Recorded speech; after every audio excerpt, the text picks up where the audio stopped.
So I'm very animated and I move a lot. And I talk fast. Okay, brown belt, huh? Yeah, man. When did that happen? Just now. Not in the cage? Oh yeah, in the cage. Yeah. Talk about that experience, man. It was amazing, dude. This 9.5 years to get this, you know?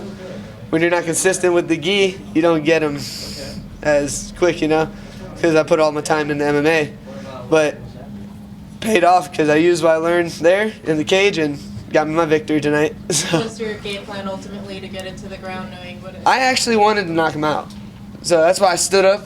But he hit me a few times and I was like, all right, you know, he hits pretty hard, so nah, I'm going to take him down. And he threw the knee, hit me with it, and I was like, that's where he messed up. So I grabbed the knee and then I ran him to the cage. Once we hit the floor, I knew I had the advantage. So after that, I just kept working through my positions. He slipped out of a few because we're all wet, but after that, locked in the arm triangle and got him. Do you think if you wouldn't have submitted him, you wouldn't have gotten the brown belt? If you would have knocked him out, would you have still gotten it? Probably not, because that wouldn't have been jiu-jitsu. You know, I would have just got another KO. So your coach knew that you were going to submit it because he brought it. Yeah, because well, I got a 2-week notice, you know. I was a last-minute call. I didn't even get a whole camp for this. So, like, I wasn't in the right shape. You know, I trained year-round, but I didn't have the right nutrition. You know, your muscles, they work better when you're constantly eating good, but it was close to the holidays, so I was just gorging every day, and then they're like, oh, hey, you want to fight in 207? And I was like, heck yeah, you know? How much did you weigh when you got the call? I was in shape, you know. I don't really go over 193, so, like, I stay between 87 and 93 around there, and so the weight cut was actually easy because it's so cold here. My metabolism was just burning, trying to stay warm. What was your reaction when you were told that you were going to fight in your UFC debut on this particular card? I was actually sparring in boxing class, and I fell down. I was like, what? Started laughing. I was like, oh, legs weak, fell, you know. Got really excited. Then I went home, slept, came back the next day and hit the gym harder. So I was excited.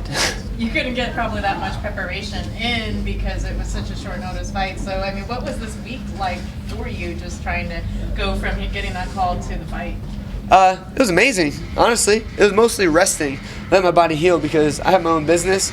So I've been just working my butt off, you know, trying to make money, go get jobs, make money. And by doing that, I was just drained and tired. I actually had to rest more than train, you know, so my body can recoup so I can perform the way I did tonight. What's your own business? I do pressure cleaning, so I don't have to worry about that no more, though. You're closing up shop now? No, I'm just going to hire someone to do it for me. With the short notice, were you worried about conditioning, and was it the goal to get him out of there quickly as possible? My goal is to just find their flaws before they find mine every time. In and out, you know. You don't get paid by the minute in this job, you know. Maybe you do eventually, but I don't. So I get in, I find their flaws, I take it out as fast as I can, try to keep my face looking as pretty as it did when it goes in, So even though I'm ugly. How quickly do you want to get back in the cage after one like this? Call me. Just call me. I'm ready whenever.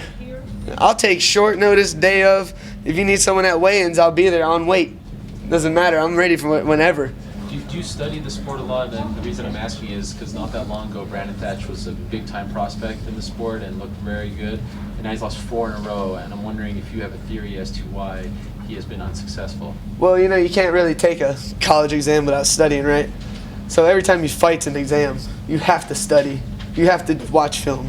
The people that say they don't watch film, they're sadly wrong, because if you don't watch film on someone, how are you going to know where they're weak, where to capitalize, when you see them do something wrong, when to take it out, you know? Yeah.